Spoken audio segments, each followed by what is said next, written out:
साथियों नमस्कार, मनोविज्ञान की पाठशाला में आपका स्वागत है। मैं आपका सचिन कुमार। आज हम बात करते हैं पियाजे के संज्ञानात्मक विकास के सिद्धांत की अवस्थाओं के बारे में। हमारे पियाजे के संज्ञानात्मक विकास के अंतर्गत जो हमारा रचनावाद कॉन्स्टिट्यूट की तरफ से जो हम लोग बात कर रहे थे वो पियाजे के बारे में बात कर रहे थे और पियाजे की अभी तक मैंने पियाजे को देखा है, उसमें हमने अवस्थाओं के बारे में आज हम बात करेंगे। उससे पूर्व हमने पियाजे के सिद्धांत में क्या क्या मूल अवधारणाएं हैं, क्या क्या हम उसमें तत्वों को देखते हैं, वह क्वेश्चन किस प्रकार से उसमें से बनते हैं, तो मैंने उन क्वेश्चनों के थ्योरम्स को आपके समक्ष रखा हुआ था।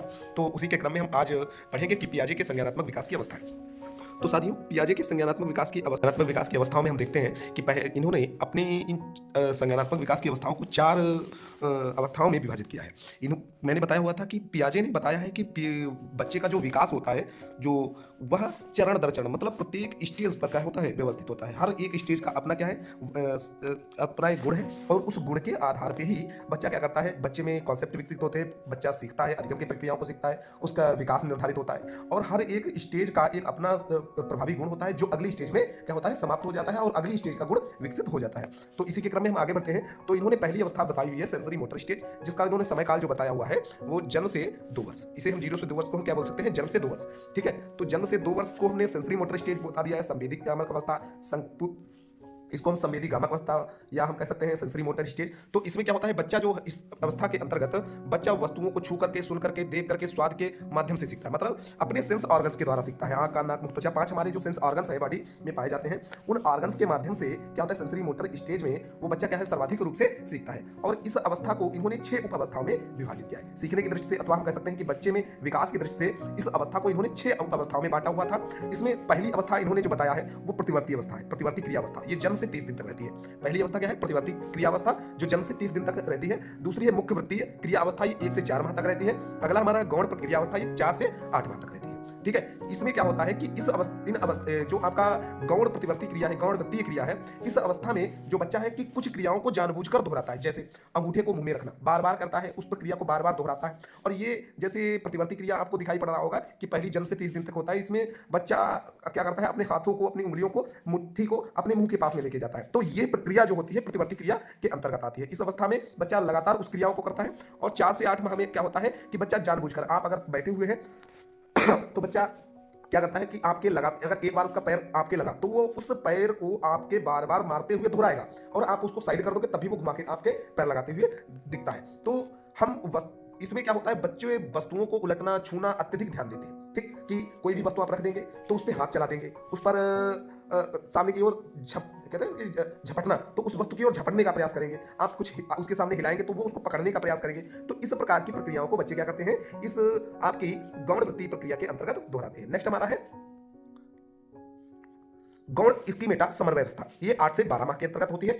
इसमें बालक क्या होता है, लक्ष्य तथा लक्ष्य तक पहुंचने में अंतर करने लगता है। मतलब क्या है कि बच्चा इस अवस्था में किसी वस्तु को पकड़ने या उस वस्तु तक पहुंचने में अंतर करने लगे। कि जैसे मान लिया कि कोई वस्तु दूर रखी हुई है तो बच्चा उस पर प्रयास नहीं करता है, बल्कि उसकी पहुंच में अगर बच्चा की रखी हुई है, जैसे चारपाई पे बच्चा बैठा हुआ है और कोई वस्तु चारपाई पे पड़ी है तो वो सरकने का प्रयास करता है और वस्तु को उठाने का प्रयास करता है। ठीक है, और दूसरा, अगर वही वस्तु कहीं चारपाई से दूर अवस्था में रखी है तो बच्चा उस पर प्रतिक्रिया नहीं करता है। तो ये गौण स्कीमेटा समन्वय क्रिया में आ जाता है। वयस्कों के कार्यों को अनुकरण करने का प्रारंभ कर देता है। बच्चा कोई भी बैठा हुआ है और वयस्क ने अगर उसकी तरफ मुस्कुराया, ठीक है, अगर उसकी तरफ मुस्कुराता है और कुछ प्रक्रिया करता है तो बच्चा भी, वयस्क भी क्या करता है, बच्चा भी उसी प्रक्रिया को दोहराता है, मुस्कुराता है। तो हम लोग कहते हैं कि देखो बच्चा मुस्कुराने लगा है। तो ये सारी प्रक्रियाएं जो होती हैं वो हमारी गौण स्कीमेटा समन्वय की अवस्था के अंतर्गत आ जाती है। सीधे इसमें क्वेश्चन बनेगा आपका कि किस अवस्था में बच्चा वयस्कों की अनुक्रियाओं को दोहराने का प्रयास करने लगता है या प्रारंभ कर देता है। तो हमारी, अगर वो ज्यादा डीप पूछ रहा है तो आपका ये गौण स्कीमेटा समन्वय अवस्था 8 से 12 माह के अंतर्गत दिखाई पड़ता है। 8 से 12 माह वही आपका अवस्था है जिस अवस्था से बच्चा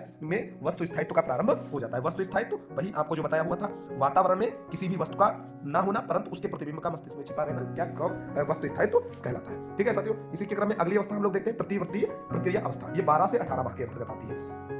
इस अवस्था में क्या करता है, बालक प्रयास व त्रुटि के माध्यम से सीखता है और बच्चा की उत्सुकता की वजह से वस्तुओं के ऊपर नीचे गिरा करके अध्ययन करता है। ठीक, 12 से 18 माह मतलब है आपका बच्चा 1.5 वर्ष का हो गया है। अब 1.5 वर्ष का क्या हो गया है कि बच्चा गर्म और ठंडे का, जैसे उसको गर्म और ठंडे का आप किसी भी चाय के प्याले को ला करके रख देते हैं और क्या होता है बच्चा अचानक से पकड़ लेता है। अब पकड़ लेता है, जैसे ही गर्म लगता है पीछे हट जाता है, वो फिर तुरंत प्रतिक्रिया में समझ जाता है कि ये चाय गर्म है, वो उसको नहीं छुएगा, ठीक है, वो उसको नहीं, वो समझ जाता है कि ये चाय गर्म हुआ ठंडी है। ये कोल्ड ड्रिंक दिया तो बच्चा क्या करता है, ये ठंडा है, तो उस प्रक्रिया में बच्चा क्या करता है, उत्सुकता की वजह से तो उसे छुएगा, परंतु उसे गिरा करके, जैसे वस्तुओं को गिरा करके आप कहें कि बेटा ये फोन मत छूना, बोलते हैं ना कि बेटा ये फोन मत छूना, बच्चा जरूर छुएगा, और छुएगा, आपने बोल दिया कि ये गिर जाएगा इसे मत छूना, तो आप ये समझ लीजिए कि आपका बोलना उसके उस क्रियाशील प्रक्रिया को दोहराने जैसा है। ठीक है, आपने कहा कि इसको मत छूना, ये गिर जाएगा तो टूट जाएगा, अब 100% बच्चा उसको करके ही देखेगा, क्योंकि उसके अंदर उत्सुकता होती है उस कार्य को करने की, और वो उत्सुकता बस उसको छूता है और वो गिरती है, वो टूटती है। अब वो समझ चुका है कि ये गिरने से चीजें क्या होती है, टूट जाती है, तब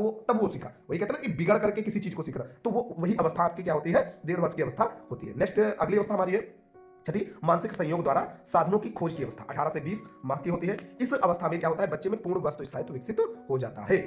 ठीक है, इस अवस्था में क्या हो जाता है, पूर्ण वस्तु स्थायित्व विकसित हो जाता है। ये 18 माह से 20 माह की अवस्था होती है, जिसे हम कह सकते हैं 2 वर्ष की आयु में बालक में पूर्ण क्या होता है, वस्तु स्थायित्व विकसित हो जाता है। वस्तु स्थायित्व हमने बता दिया कि तकिए के नीचे किसी वस्तु को छुपा देना और बच्चे के द्वारा उस वस्तु को ढूंढना या बता देना या कह देना कि हमने तकिए के नीचे छुपा दिया है, तो वो वस्तु स्थायित्व कहलाता है। नेक्स्ट है आपका प्री ऑपरेशनल स्टेज। अगली अवस्था हमारी कौन सी है, pre operational stage. Pre operational stage 2 से 7 वर्ष की अवस्था है। इसे हम पूर्व संक्रियात्मक अवस्था या प्राक संक्रियात्मक अवस्था के रूप में जानते हैं। यह अवस्था जो होती है अत्यंत ही महत्वपूर्ण है। ठीक है, इस अवस्था को 2 उप अवस्थाओं में विभाजित किया गया है। ठीक है, पूर्व संक्रियात्मक को हमारी 2 अवस्थाओं में, पूर्व प्रत्यात्मक अवस्था और अंतः प्रज्ञा काल। तो पूर्व प्रत्यात्मक अवस्था के बारे में हम जानते हैं। पूर्व प्रत्यात्मक अवस्था 2 से 4 वर्ष की आयु है। इसमें क्या होता है, बच्चे में सूचकता का विकास हो जाता है। सूचकता का मतलब समझ रहे हैं, प्रत्येक वस्तु अथवा शब्द का कोई ना कोई प्रतीक चिन्ह होता है, जिसे पियाजे ने 2 तरीके से सूचकता को, प्रतीक को सूचकता के रूप में प्रदर्शित किया। पहला तो प्रतीक के रूप में या चिन्ह के रूप में। बच्चा क्या करता है, किसी वस्तु को प्रतीक के रूप में जानेगा या अथवा चिन्ह के रूप में जानेगा। दूसरा संकेत के माध्यम से जानता है। तो प्रतीक और चिन्ह और संकेत ये दोनों ही सूचकता के मतलब आपके सूचकता के ही प्रदर्शन है। तो सूचकता मतलब हमने कोई साइन बना दिया और कोई एक इमोजी बना हुआ है, तो ये जो है हमारा 2 से 4 वर्ष की आयु में, अब स्माइली आपने देखा होगा कि स्माइली के माध्यम से बच्चा समझ जाता है कि ये प्रक्रिया खुश होने वाली है या दुखी होने वाली है या आक्रोशित होने वाली है। तो इस अवस्था में बच्चा उस संकेत, वो जो प्रतीक चिन्ह संकेत दिए होते हैं, उन्हीं के माध्यम से बच्चा क्या करता है, चीजों को समझता व जानता का प्रयास करता है। नेक्स्ट अगला है हमारा कि खेल की क्रियाओं में संकेतों व चिन्हों का प्रयोग करना, जैसे लाठी को गाड़ी व पहिए के रेल को समझना। समझ में आ गया, बच्चा लाठी को गाड़ी समझ लेता है और कहता है हटो हटो भाई, बैठो बैठो बैठो मेरी गाड़ी के पी पी।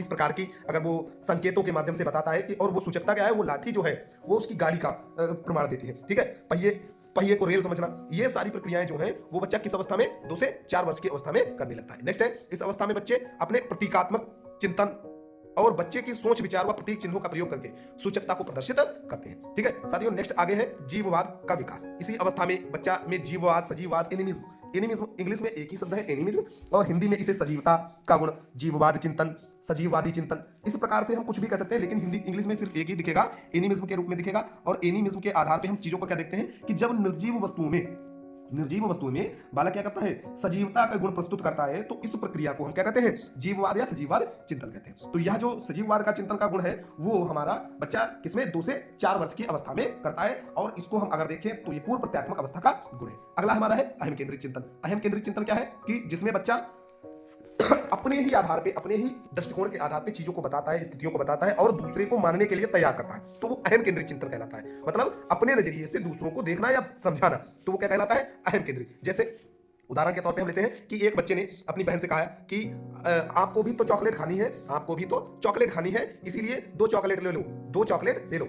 अब बहन को खाना है कि नहीं खाना है वो नहीं प्रदर्शित कर रही है, लेकिन बच्चा अपने लिए क्या कर रहा है, दूसरे पे ब्लेम ठोक रहा है कि आपको भी खानी है तो चॉकलेट ले लीजिए। वास्तविकता यह है कि बच्चा चाहता है कि मुझे चॉकलेट मिले, लेकिन वो अपने आधार पे, अपने विचारों को दूसरों को चलाने का प्रयास कर रहा है। नेक्स्ट है केंद्रीकरण या सेंट्रलाइजेशन, अपलटावीपन। केंद्रीकरण हम क्या कहते हैं कि बताया है कि जब बच्चा बहुत सारी समस्याओं से आकर के एक केंद्र बिंदु पर आ जाता है, तो वो क्या कहलाती है, सेंट्रलाइजेशन। अगला अपलटावीपन, अनुत्क्रमणशीलता। मैंने बताया है कि जब बच्चा कहा जाए कि बच्चे से कि लंबे बीकर का पानी चौड़े बीकर में पलट दिया जाए, तो बताइए किस बीकर में पानी अधिक होगा, बच्चा कह देगा लंबे में पानी अधिक था। वास्तविकता यह है कि पानी की मात्रा पर कोई प्रभाव नहीं पड़ा, इसीलिए इसे वह बच्चा क्या अपने विचारों को पलट नहीं पाता है। तो पलटावीपन का जो गुण है वो 2 से 4 वर्ष की अवस्था में दिखाई देता है। नेक्स्ट है अहम भाव। जब बच्चा अपने ही दृष्टिकोण को महत्व देता है और दूसरे के नजरियों को महत्व नहीं देता है तो ये क्या कहलाता है? अहम भाव कहलाता है। इसे ही हम अहम केंद्रितता कहते हैं, इगोसेंट्रिज्म कहते हैं। नेक्स्ट हमारा है अंतः प्रज्ञा काल की अवस्था। ये अवस्था जो है वो 4 से 7 वर्ष की अवस्था है। बच्चे इसमें अपलटावीपन के गुणों को प्रदर्शित करते हैं। बच्चे का जो चिंतन होता है, विकेंद्रीकरण का अभाव पाया जाता है, संरक्षण का गुणों का अभाव पाया जाता है। बच्चे में ये क्या होता है कि 3 पहाड़ वाला मैंने बताया है, 3 पहाड़ में कहा जाए कि निम्न में से कौन सा पहाड़ बड़ा है, तो बच्चा इस बात को बताने में क्या होता है? असमर्थता उत्पन्न करता है। तो ऐसे प्रश्नों को करने के लिए उसमें क्या होता है? संरक्षण का अभाव की संरचना दिखाई देती है। ठीक है। नेक्स्ट है विकेंद्रीकरण। विकेंद्रीकरण का अभाव मतलब बच्चा एक ही बहुत प्रकार की समस्याओं को एक ही तरीके से सॉल्व करने का जो विचार है प्रस्तुत करता है, बल्कि एक समस्या को भिन्न भिन्न जब करते हैं तो उसे हम विकेंद्रीकरण कहते हैं। जब बहुत सी समस्याओं को एक ही समस्या के आधार पर सॉल्व करते हैं तो उसे केंद्रीकरण कहते हैं। तो इसी में क्या है? केंद्रीकरण या विकेंद्रीकरण का अभाव। ठीक है। नेक्स्ट अगला है हमारा father of genetics epistemology. Father of genetics epistemology के जो जनक हैं वो है पियाजी। पियाजी महोदय father of genetics epistemology. Next हमारा है कॉन्क्रीट ऑपरेशनल स्टेज। हमारी कॉन्क्रीट ऑपरेशनल स्टेज जो है वो तीसरी अवस्था है या 7 से 11 वर्ष की अवस्था है। इस अवस्था में बच्चा क्या करता है? बच्चा संख्याओं को बच्चा मूर्त ठोस वस्तुओं के प्रति चिंतन करना प्रारंभ कर देता है। बच्चे की चिंतन में क्रमबद्धता, पलटावीपन का गुण विकसित हो जाता है और बच्चा दिन, तारीख, महीना, पहाड़ा, चौड़ाई, वजन, आयतन, ये सारी प्रक्रियाओं को अनुपात, इन प्रक्रियाओं को करना सीख जाता है। बच्चे में क्या है? मूर्त चिंतन विकसित हो जाता है। इसमें प्रत्यक्षीकरण चिंतन विकसित होता है। किस अवस्था में? इसी में संरक्षण का गुण इसी अवस्था में क्या होता है? विकसित हो जाता है। इसमें बच्चा क्या करता है कि जैसे विभिन्न प्रकार की वस्तुओं को इकट्ठा करके अपने बैग में भरता है, ये संरक्षण का गुण होता है, उसमें कंजर्वेशन का गुण। ठीक है। तो बच्चा विभिन्न प्रकार के गिट्टी, ढक्कन है, इस प्रकार के उसके बैग में मिलेंगे तो ये क्या होता है? संरक्षण का गुण होता है, जो बच्चे में क्या होता है? 7 से 11 वर्ष की अवस्था में दिखाई पड़ता है। भाषा का संप्रेषण की योग्यता इसी अवस्था में क्या हो जाती है? विकसित हो जाती है। भाषा के आधार पर बच्चा क्या करता है? चीजों को, अपनी विचारों को रखने का क्या माध्यम बना लेता है। नेक्स्ट हमारा है formal operation stage. Formal operational stage जो है वो 11 से 15 वर्ष की अवस्था है। इसे हम अमूर्त सक्रियात्मक अवस्था कहते हैं। इसी अवस्था में बच्चे में परिकल्पनात्मक, निगमनात्मक चिंतन विकसित हो जाता है। बच्चा अमूर्त वस्तुओं पर चिंतन करना प्रारंभ कर देता है। जैसे जो वातावरण में दिखाई पड़ रही थी उन पर चिंतन हो रहा था, मूर्त सक्रियात्मक में हो रहा था। अब क्या है? वातावरण में वस्तु नहीं होगी परंतु समस्या का समाधान बच्चा क्या है? अमूर्त तरीके से इस अवस्था में करना सीख जाता है। वो हमारी अमूर्त सक्रियात्मक अवस्था कहलाती है। ठीक है साथियों। तो इसी के क्रम में हमने 4 अवस्थाओं को के बारे में विस्तृत रूप से जाना है। तो अब हम बात करते हैं अगले टॉपिक में। हमारा अगला टॉपिक जो होगा वाइगोत्स्की का होगा, जो सामाजिक और सांस्कृतिक विकास के सिद्धांत पर आते हैं। और इससे जुड़ी हुई जो भी समस्याएं हों आप कमेंट के माध्यम से हमको अवगत करा सकते हैं और अधिक से अधिक हमारा सब्सक्राइब करेंगे तो हमारा जो मोटिवेशन है वो आपके सब्सक्रिप्शन से मिलता हुआ दिखाई देगा। और आप लोग लगातार इसी प्रकार से साथ बनाए रखें। धन्यवाद। Good night.